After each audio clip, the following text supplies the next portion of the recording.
It is an honor and a privilege to present this year's recipient of the Joe Holland Lifetime Achievement Award to Mr. Bill Madden. Bill is currently the Vice President of Veolia North America. He is on the board of the Rockland Business Association, board of Rockland Leadership, and on the Board of Trustees at his alma mater, St. Thomas Aquinas College, where he is also a member of their prestigious Spartan Hall of Fame. Bill also assists in softball, women's softball at Stack. He is an executive leader with Rockland Alzheimer Walk, which raises hundreds of thousands of dollars to support the fight against this horrible disease. He was a CYO basketball coach for many years and is an active member of the Rockland County Umpires Association, as well as a basketball official in Rockland County. With all that he has done and continues to do, Bill has always given back to the community of Rockland, a place he calls home. But we're here to truly honor his work as a writer and editor of our once local newspaper, the Rockland Journal-News, which is now not large enough to line our garbage cans. Bill held this position for the Journal-News for 19 years.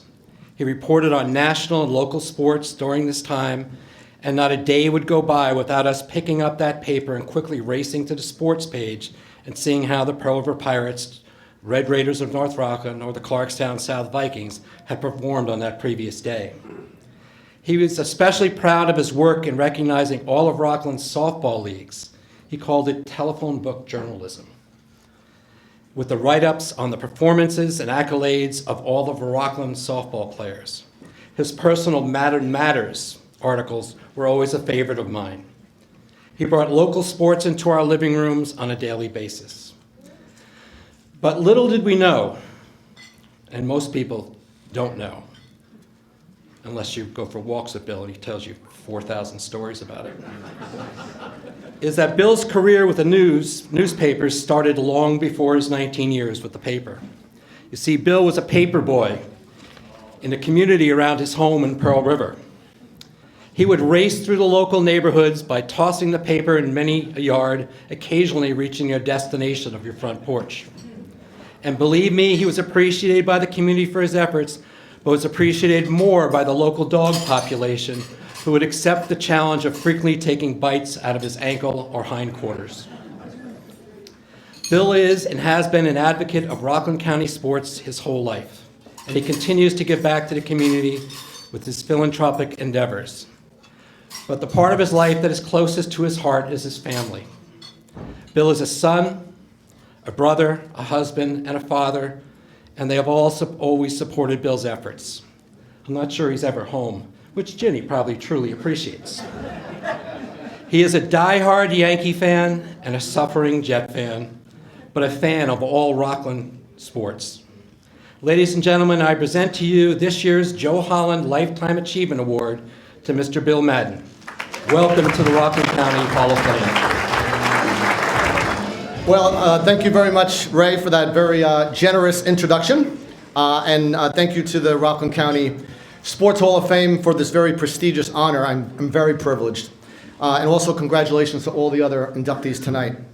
I did want to acknowledge a few people who are in attendance today, very important to me. First and foremost, my mom and dad, Bill and Joan Madden. Would you stand up? At 91 and 88, they are weighing in there.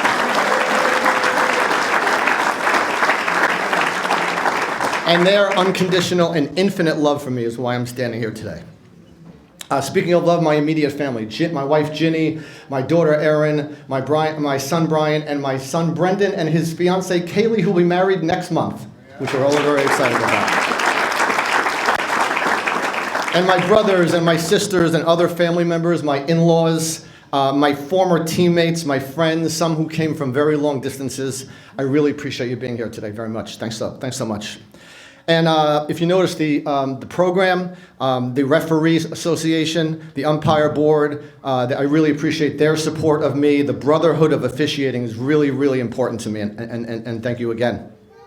And one other person I did want to acknowledge, in my 50 years of, and I don't know how it's 50 years, of reporting, officiating, and watching Rockland sports, the greatest coach in Rockland history, Joe Casarello, which I hope he's still here.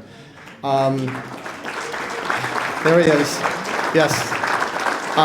In my days of sports editor and sports writer, he was incredibly supportive of me, and I'll always remember that. Thank you, Joe.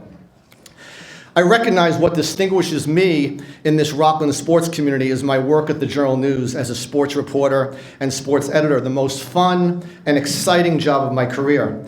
All the people who worked at the newspaper now widely recognize the 1980s and 1990s as the peak years. And I was fortunate enough to work there when resources were abundant and the staff was filled with skilled reporters, editors, and photographers. So with my remaining 4 minutes, that is 4 minutes, I wanted to tell you a short story about the Journal News, which demonstrates the impact of our newspaper and the quality and scope of our coverage. My story is called Glory Days, hence the walk-up song. And it started like this. It was Friday, December 11th, 1987. I was working the sports desk with my buddy Steve Drummond when the Associated Press moved a news flash about a trade in Major League Baseball. The Oakland A's had traded shortstop Alfredo Griffin to the Los Angeles Dodgers, and what looked like a minor transaction in most newspapers, in fact, was a front page story the next day in the Rockland Journal News. Steve and I recognized that trading Griffin meant that Oakland would give the starting shortstop to Rockland's own Walter Weiss. Walter, a star player at Suffern High School, had become Rockland's first major league player in 35 years the previous September when he appeared in 16 games. But now he'd be thrust into the starting shortstop position on a contending team. So for the next year, the Journal News showed its brilliance and commitment as a local newspaper. First, we sent reporter Jamie Kempton to Scottsdale, Arizona, where he spent a week producing a series called Rockland's Rookie. His stories included interviews with Tony La Russa, Don Baylor, Dave Parker, Mark McGuire, and many others.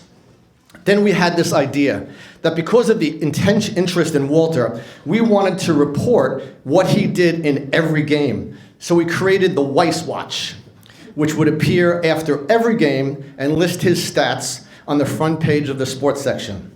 In late April, Oakland appeared on ABC's Monday Night Baseball, and Al Michaels mentioned the Weiss Watch on national television, which set off a flurry of events. I received a complimentary note from the president of Gannett in Virginia, and I received a call from the company's marketing department, which said they wanted to market the Weiss Watch. I really didn't know what that was, but I rolled with it. So the creative team conceived a major sweepstakes campaign called Be a Weiss Watcher, which invited thousands of readers to enter the contest for the chance to win a free ticket to see Walter play at Yankee Stadium. So for 2 months, the newspaper promoted heavily the sweepstakes campaign on radio and television. In August, the sweepstakes winners, 250 Journal News readers, boarded 7 buses and attended Walter's game at Yankee Stadium, most of them wearing Weiss Watcher t-shirts. Walter played well and helped the Oakland A's win the American League pennant, advance to the World Series to play the Los Angeles Dodgers. And we had another idea. Would Walter do a World Series diary for the Journal News after every game? Much to our delight, Walter agreed. So for another week of TV ads, radio ads, etc. Game 1, Saturday, October 15th. Deadline for the Sunday morning paper was 12:30 a.m. Walter's diary was set for the front page, A1. The A's took a 2-1 lead into the bottom of the 9th inning and gave the ball to its ace reliever, Dennis Eckersley. Tommy Lasorda sent the injured Kirk Gibson to the plate to pinch hit, and at 11:38 p.m. Eastern Standard Time, Kirk Gibson hit a 2-run, walk-off, game-winning homer into the right field bleachers. So now the clock was ticking. The arrangement was that Walter would find a phone, a landline I might add, and call one of our reporters who would quickly transcribe the phone interview into a 15-inch story. Tick tock, tick tock. 11:45, midnight, tick tock. Can you make that noise? 12:10, this very serious news editor says to me, "So Billy, great idea about the Weiss diary, but it's 12:15. I've got this huge hole on the front page of the Sunday paper with nothing to put in it. Do you really think this 23-year-old kid who just suffered the worst loss of his career is going to call us?" Gulp. 12:20. Thank you. 12:20, the phone rang. It was Walter. It was great. Amazingly, Walter went on to win the American League Rookie of the Year. About a month later, the mayor of Suffern declared Walter Weiss Day, and the village of Suffern had a parade right down Lafayette Avenue honoring their hometown hero, Walter Weiss. The glory days. I was very, very fortunate to work at the Journal News at a very exciting time. We had such talented people. Dennis Lyons, Steve Drummond, Barry Dawson, Dick Gutwillig, John Krieger, Tom Hartloff, John Heumann, Dick Yerg, Jamie Kempton and Kevin Metcalf, who are here today, which is important to me. And I can speak for all of us that never in our wildest dreams do we think that 40 years later, people would be sharing our stories and photos on social media and talking about outstanding great athletes and teams from that era. In closing, I was just a kid from Pearl River who loved sports, who got a chance to work at my hometown paper and write about local teams, and even had a chance to interview Michael Jordan and Mike Tyson and Dwight Gooden and cover the New York Yankees. But I am immensely proud, I want to underscore that, immensely proud of the level of enthusiasm, passion, and skill that we devoted to local sports and celebrating the success of our young people. Those were, indeed, glory days. Thank you.